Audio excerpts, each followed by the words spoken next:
Sa mga sandaling ito, sa itaas na mga palapag ng Kinyon Pavilion, may mga yapak na pamilyar na papalapit. Ang mga taong ito ay walang iba kundi ang mga disipulo ni Wang Feng. Pagpasok nila, nagsimula silang tumingin sa paligid at napanganga sa pagkamangha. Sa puntong ito, ipinakilala ni Zukin, ito ang ikalimang palapag ng Kinyon Pavilion. Tanging ang mga makapangyarihang individual mula sa mga nangungunang sekta ang karapat-dapat na makapasok dito. Nang makita nilang pumasok ang grupo ni Wang Feng, sumimangot ang mga tao sa loob ng silid at dahan-dahang tumayo. Hindi lamang iyon, kundi kusa ring lumabas ang aura mula sa kanila. Nang makita ni Mu Yunfei ang mga mukha ng mga veteranong mandirigma, kinabahan siya at pawis na pawis. Si Li He naman, dahil sa kanyang napakalakas na cultivation sa nakaraan, ay kalmado lamang sa tagpong ito. Walang bahid ng pag-aalala. Inakala ng lahat na isang napakalaking labanan ang malapit ng maganap, ngunit hindi. Ang mga tao ay tumayo at nagpakawala ng aura dahil labis silang natuwa na makita si Elder King Qin.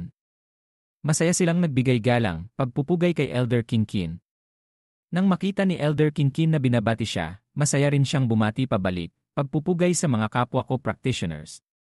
Pagkatapos ng ilang pagbati, itinaas ni Elder King Qin ang isang kamay patungo kay Wang Feng at nakangiting nagpakilala. Mga kaibigan, ito si Wang Feng, ang sect leader ng Shenxian sect. Nang ipakilala siya, masaya rin siyang nagbigay galang, pagpupugay sa inyong lahat. Sa naisip niya, siguradong ang pananakot ay ang pinakamabisang paraan upang ipakita ang kapangyarihan. Kung hindi ko matatanggap ang ganitong kagalang-galang na pagtrato. Matapos ipakilala ni Elder King Qin, masaya ring nakipag-usap sa kanya ang mga matatanda mula sa iba pang sekta. Sect Leader Wang, napakabata mo pa para pamunuan ang isang sekta. Tunay kang napakatalino. Tama, pambihirang aura. Ang mga nagawa ni Sect Leader Wang ay tunay na kahanga-hanga. Ngunit hindi namin alam kung nasaan ang Shenxian sect. Kung may panahon, tiyak na bibisita kami. Hindi itinago ni Wang Feng ang lokasyon at sinabi, ang aming Shenxian sect ay nasa isang lambak sa labas ng Xinyao Mountain Range. Kung interesado kayong bumisita, malugod ko kayong tatanggapin anumang oras. Habang nagsasalita ang kanilang sect leader, si Li Qing ay lumapit at itinaas ang kanyang mga kamay na parabang sinasabi, pumunta kayo, ngunit huwag kalimutang magdala ng mga regalo para sa akin. Sa puntong ito, may isang lalaki na may kaunting kaalaman tungkol sa lugar na binanggit ni Wang Feng na nagtanong, Sect Leader Wang, batay sa aking kaalaman, walang makapangyarihang sekta tulad ng Shenxian sect sa labas ng Xinyao Mountain Range. Nagsimulang magsinungaling si Wang Feng, sa totoo lang, ang aming Shenxian sect ay isang sinaunang sekta na nagkukubli. Kamakailan lamang kami nagsimulang bumangon muli. Nagulat ang mga matatanda sa kanilang narinig. Hindi hinayaan ni Wang Feng na matapos ang pagkabigla ng mga matatanda at nagpatuloy sa pagsisinungaling gamit ang kanyang matalas na dila. Ang ikalimang sect leader ng aming Shenxian sect ay si Tongshan Jiaozhu. Ginamit niya ang kanyang kapangyarihan upang labanan ang langit, ngunit nanalo ang langit. Pagkatapos noon, nagpababa siya ng isang sumpa. Dahil dito, kinailangan ng aming Shenxian sect na magkubli upang iwasan ang sumpa ng langit. Ngunit sa kabutihang palad, ang ikasyam na sect leader, si Qichen Dasheng, ay lumitaw mula sa kawalan at sa wakas ay binali ang sumpa ng langit upang ang aming Shenxian sect ay muling lumitaw. Dito, nagpanggap si Wang Feng na malungkot, ngunit si Dasheng ay namatay dahil sa pagbali ng sumpa ng langit. Pagkatapos noon, ipinasa niya ang posisyon ng sect leader ng Shenxian sect sa akin. Ito ang unang pagkakataon na pumasok ang aming sekta sa mundo. Umaasa ako na ituturo ninyo sa akin. Matapos marinig ang kwentong gawa-gawa ni Wang Feng, hindi na itago ng mga tao ang kanilang mga ekspresyon. Ano? Isang sinaunang sekta na nagkukubli.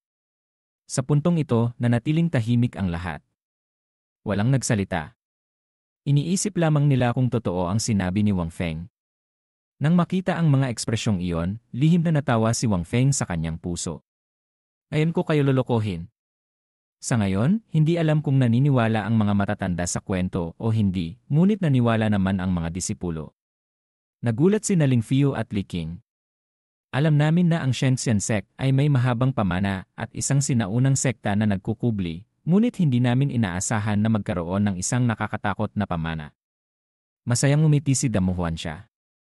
Mayroon kaming isang napakalakas na sekta bilang aming suporta. Kailangan ko pa bang matakot kay Mayuri Daizu? Sa unang pagkakataon na marinig ni Muyon Fei ang impormasyong ito, nagulat din siya. Labanan ng langit. Higit pa rito, talo lamang siya ng kaunti. Gaano katakot ang pagkatao na yon? Bagamat nagpanggap pa ring cool. Si Lihei, pinagpapawisan na rin siya. Maaari bang laging may isang makapangyarihang individual na gigising sa Shenzhen sect? Pagkatapos ng ilang sandali, lumapit si Elder Qingqin kay Wang Feng at nagpaumanhin, hindi ko inaasahan na ang Shenzhen sect ay may ganitong kasaysayan. Napabayaan kami sa Kinyon Pavilion. Sana'y huwag mo kaming sisihin. Nang marinig ito ni Wang Feng, magalang siyang nagsalita, huwag mong sabihin yan, Elder Qingqin. Kami ang nakadisgrasya. Sana'y huwag mo kaming sisihin. Sa puntong ito, may isang lalaki na nakatayo sa likod ni Elder Qingqin na nagbigay galang sa kanya. Hindi pa kami nakakita ng isang tunay na sinaunang sekta na nagkukubli. Kung mayroon kaming anumang hindi paggalang sa hinaharap, sana'y patawarin kami ni Sect Leader Wang. Nakipag-usap si Wang Feng sa mga tao, habang ngumingiti at tumitingin sa kanila, madali tayong magkausap. Malugod naming tinatanggap ang lahat na pumunta sa aming Shenzhen sect upang makipagpalitan ng kaalaman. Matagal na kaming nagkukubli, kaya hindi kami nakakasabay sa panahon. Nang marinig ng mga matatanda na pumayag na siya, masaya silang sumagot, tiyak, tiyak. Habang nag-uusap ang mga tao, lumapit si Zhu Qin sa likod ni Elder Qingqin at bumulong, Elder, sa palagay mo, gaano karami sa sinabi ni Sect Leader Wang ang paniniwalaan? Tinitigan niya si Wang Feng at dahan-dahang nagsalita, malalaman natin sa lalong madaling panahon. Nagtaka si Zhu Qin, ano ang ibig mong sabihin? Pinutol siya ni Elder Qingqin, hindi madaling guluhin ang Sifang Hall. Kung kaya niyang pigilan sila, mayroon siyang 5 bahagdan ng kredibilidad.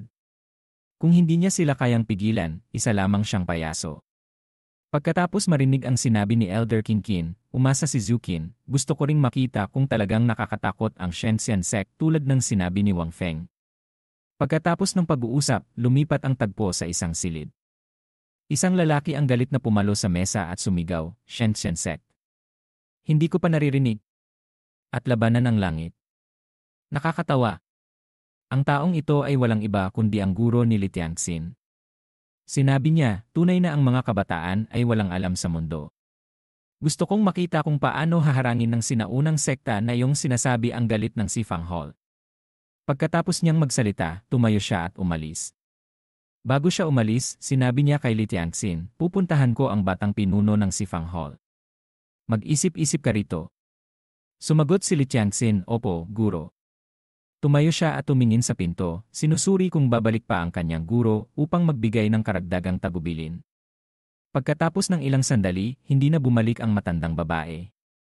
Tumingin si Li Tianxin sa kanyang mga dibdib at hinimas ang pagitan ng kanyang mga ito at sinabi, Guro, maaari ka nang lumabas. Pagkatapos niyang magsalita, isang pulang aura ang lumabas mula sa pagitan niya. Sa simula, ito ay isang buhok, pagkatapos ay mga paa, at sa wakas, isang buong katawan ng tao ang lumitaw. Kumuha ang babae ng isang piraso ng tinapay at isinubo ito habang sinasabi, ang iyong tinaguriang guro ay may malaking dibdib ngunit ang utak ay kasinlaki lamang ng ubas. Hindi gaanong pinansin ni Li Tianxin yon at nagtanong, Guro, sa palagay mo, totoo ba ang sinabi ni Sect Leader Wang kanina? Kumain ang babae ng tinapay habang sumasagot, maaaring totoo. Nang marinig ni Li Tianxin na nakasagot agad ang kanyang guro, nagpatuloy siya sa pagtatanong, bakit? Mayroon ka bang natuklasan? Naalala ng babae nang obserbahan niya si Wang Feng, kanina, sinubukan kong sukatin ang Sect Leader Wang sa malapitan. Bagamat may isang misteryosong kapangyarihan sa kanyang katawan na humaharang sa akin, may isang sandali na nasukat ko ang kanyang cultivation. Tinakpan ni Li Tianxin ang kanyang bibig sa pagkamangha. Anong cultivation ang mayroon si Sect Leader Wang? Seryosong sinabi ng babae, nasa Xuanhuang Realm Peak siya. Matapos marinig ang sagot, hindi nagulat si Li Tianxin. Sa halip, naramdaman niyang normal lamang iyon. Xuanhuang Realm Peak. Tunay na nakakatakot, ngunit hindi karapat-dapat sa katayuan ng isang sect leader ng isang sinaunang sekta na nagkukubli. Nang makita ng babae na hindi masyadong nagulat ang kanyang disipulo, tumalon siya mula sa mesa at nagpatuloy, ngunit paano kung sabihin ko sa iyo na ang kanyang edad ay higit lamang sa 20? Nang marinig ito, hindi napigilan ni Li Tianxin ang kanyang pagkabigla, ano? Idinagdag ng babae, hindi lamang nasukat ko ang kanyang cultivation, kundi nasukat ko rin ang kanyang bondage. Iyon ang dahilan kung bakit sa palagay ko ang karamihan sa sinabi ni sect leader Wang ay totoo. Pagkatapos marinig ito, nanlaki ang mga mata ni Li Tianxin at tinakpan ang kanyang bibig gamit ang kanyang mga kamay upang hindi sumigaw sa takot. Mahigit 20 taong gulang pa lamang siya, ngunit nakarating na siya sa Xuan Huang Realm Peak. Natatakot ako na walang sinuman sa tatlong imperyo ang nakakita ng isang henyo na kayang gawin iyon,